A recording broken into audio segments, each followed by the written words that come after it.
পঞ্চম শ্রেণীর ক্লাসে সকলকে স্বাগত। আজকে আমি তোমাদের পড়াবো কবি শঙ্খ ঘোষের একলা কবিতাটি। আগে আমরা কবি সম্পর্কে কিছু কথা জেনে নিই। কবি শঙ্খ ঘোষ রবীন্দ্র উত্তর যুগের কবি। হ্যাঁ, তিনি বিশিষ্ট প্রাবন্ধিক এবং অধ্যাপক। জন্ম চাঁদপুর, বাংলাদেশে। প্রথম কাব্যগ্রন্থ দিনগুলি রাতগুলি।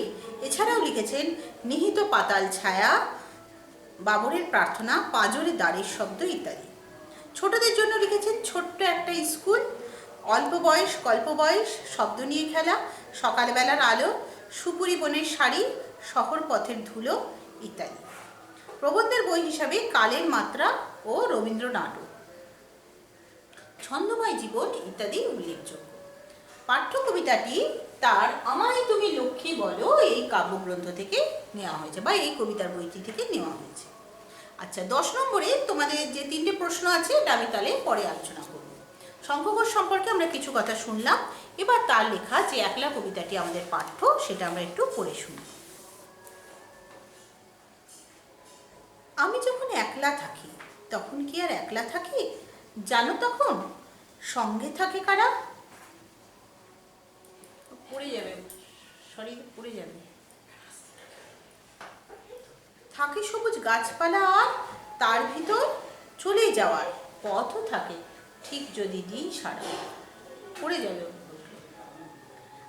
একটা আছে কাঠবেড়ালি, আমার দিকে তাকায় খালি, এদিক ওদিক টানতে থাকে আমায়। যেই না তাকে ধরতে যাব, ভুলিয়ে দেয় সব হিসাব, ছুট দেয় আর কেই বা তখন থামায়। সেই ছুটে ছুট লাগায় জোরে, এই মাটিতে এই পাথরে, কদ্দূরে কেউ জানতে পারে না তা। মস্ত আশীর্বাদের মতো মাথার উপর ইতস্তত, গাছের থেকে ছুটতে থাকে পাতা। তখন আমি একলা তো নই, থাকে না আর দুঃখ কোনই, শালবনে আর তালসুপুরির বনে। ঘরবার সব এক হয়ে যায়, চুপ থাকাটাও বাজনা বাজায়, তখন আমার একলা মনের কোণে। কি বলছেন কবি? আমি যখন একলা থাকি তখন কি আর একলা থাকি, জানো তখন সঙ্গে থাকে কারা? মানে আমরা যখন একলা থাকি তখন আমাদের কিন্তু প্রকৃত অর্থে আমরা একলা থাকি না। অনেকে ভাবি যে আমার সঙ্গে অন্য কোনো মানুষ নেই মানেই আমি একলা থাকি, আসলে তা নয়। আমাদের প্রকৃতির গাছপালা, পশু পাখি এরা সবাই আমাদের সঙ্গ দেয়। থাকে সবুজ গাছপালার তার ভিতরে চলে যাওয়ার পথও থাকে, ঠিক যদি দিই সারা। মনে মনে আমরা কত জায়গায় চলে যাই, মনে মনে আমরা কোন পথে হারিয়ে যাই, মনে মনে আমরা কত পশু পাখি, গাছপালা, সুন্দর প্রকৃতিকে কখন যেন সঙ্গী করে নিই। একটা আছে কাঠবিড়ালি, কাঠবিড়ালি চেনো তো সবাই? আমার দিকে তাকাই খালি, এদিক ওদিক টানতে থাকে আমায়। কিভাবে টানে? কাঠবিড়ালিকে আর হাত ধরে টানে? কাঠবিড়ালির দিকে আমার মন চলে যায় এবং কাঠবিড়ালি আমার দৃষ্টি আকর্ষণ করে, সে যেদিকে যেদিকে যায় আমার চোখও যেন, মনও যেন তার সঙ্গে সঙ্গে দৌড়াচ্ছে। যেই না তাকে ধরতে যাব, ভুলিয়ে দেয় সব হিসাব, ছুট দেয় আর তখন কেই বা তাকে থামায়। তখন ও সমস্ত সময়ের হিসেব যেন ভুলিয়ে দেয়, ও ছুটে যায় আর তখন কেই বা ওকে থামায়, আমার মন যেন ওর সঙ্গে সঙ্গে ছুটে চলেছে।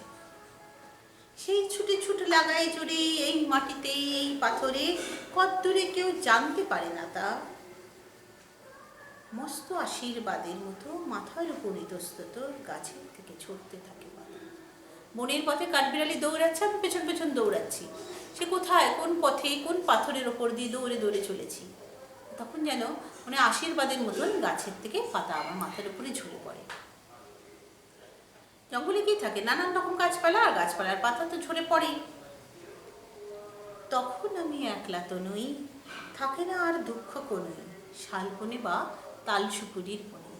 গাছের সঙ্গে যখন আমি থাকি, আমি কি আর একলা থাকি?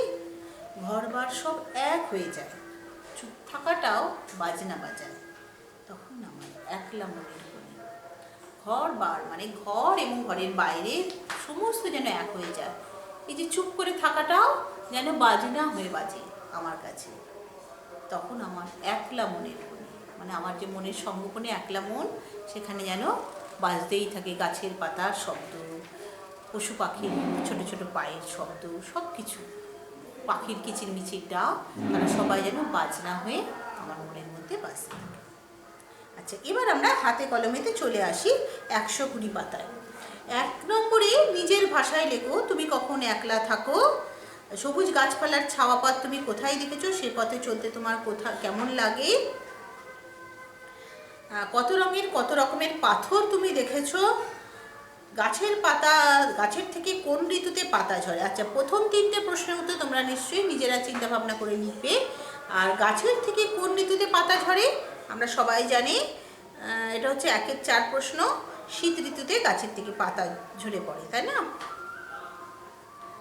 কোন কোন গাছ থেকে পাতা ঝরতে তুমি দেখেছো। আমরা সেই গাছগুলো থেকেই পাতা ঝরতে দেখেছি যেই গাছগুলো শীতকালে পাতা ঝরিয়ে দেয়, তাই না?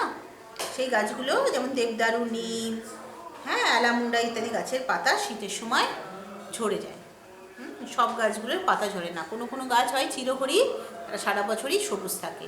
আর কোনো কোনো গাছ হয় পর্ণমোচী। পর্ণ মানে কি? পাতা মোচন করে, অর্থাৎ ত্যাগ করে।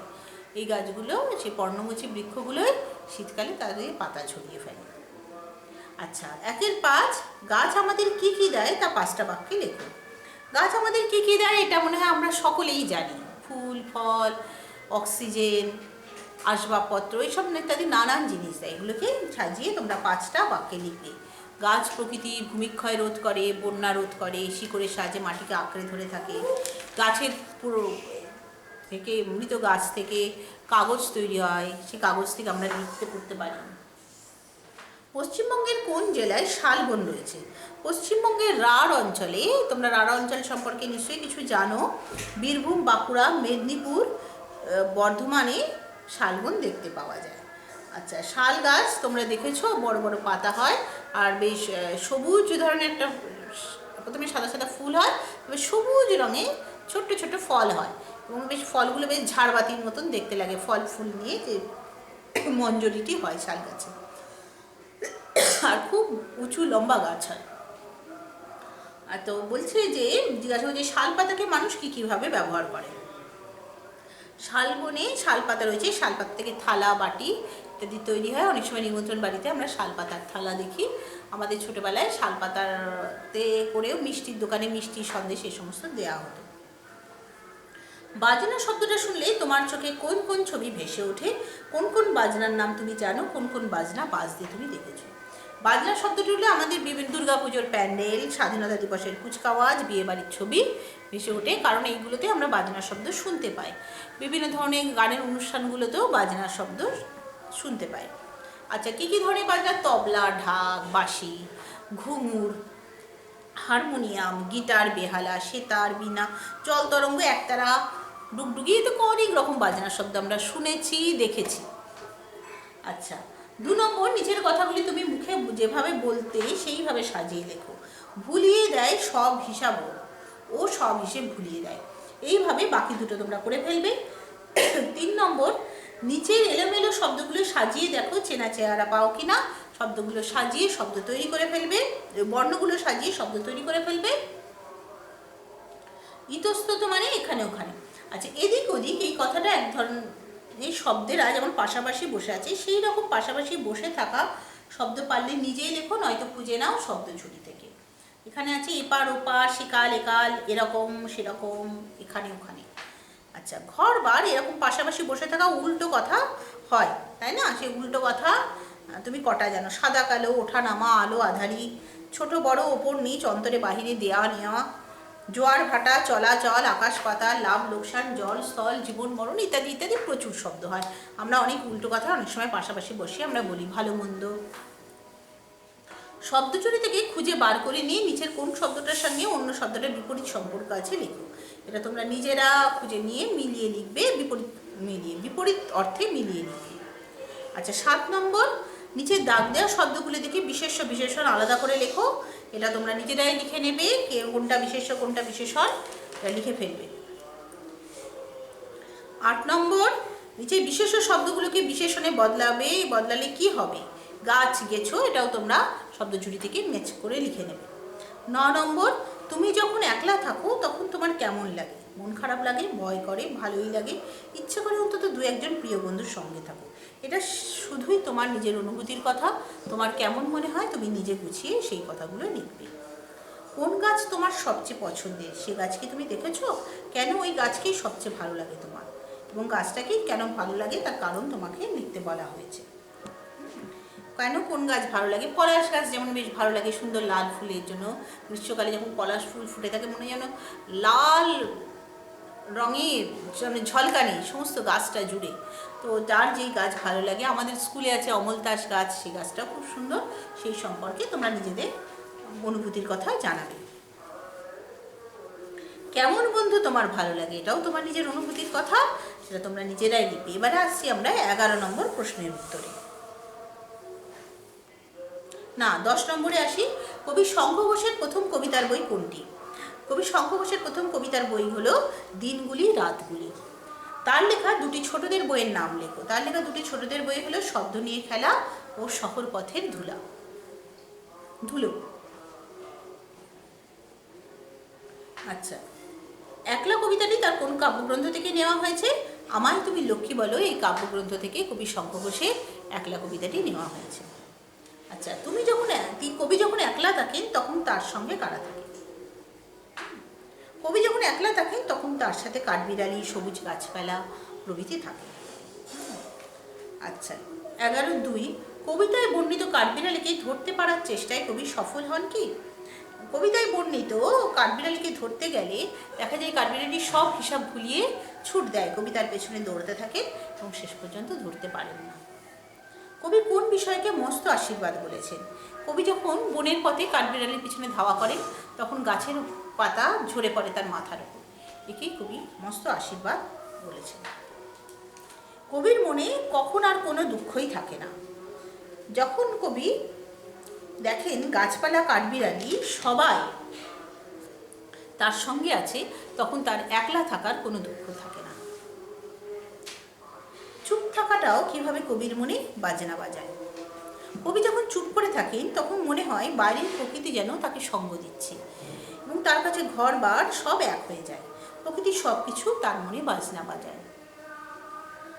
মনে করো তুমি একদিন বাড়িতে একলা ছিলে, সারাদিন তুমি যা যা করেছো দিনলিপির আকারে লেখো। পরিবারে কে কে তোমার সঙ্গে থাকে? স্বাধীনভাবে তোমাকে ছুটতে দেওয়া হলে তুমি কোথায় যেতে চাইবে? এগুলো তোমরা নিজেরা লিখে নেবে। আচ্ছা, 11.9 কাঠবিড়ালি নিয়ে কাজী নজরুল ইসলামের খুব সুন্দর একটা ছড়া আছে, শিক্ষকের কাছে শুনে নিয়ে খাতায় লেখো। আমি একটু বলে দিচ্ছি। কাঠবিড়ালি নামে কবি নজরুলের একটি ছড়া। কাঠবিড়ালি কাঠবিড়ালি পেয়ারা তুমি খাও, গুড় মুড়ি খাও, দুধ ভাত খাও, বাতাবি লেবু লাও, বেড়াল বাচ্চা কুকুর ছানা তাও, ছোচা তুমি তোমার সঙ্গে আরই আমার যাও। এই কবিতাটি আছে। জগদীশচন্দ্র বসু আমাদের শিখিয়েছেন যে গাছেরও প্রাণ আছে। তুমি এই কথা কীভাবে বুঝতে পারো?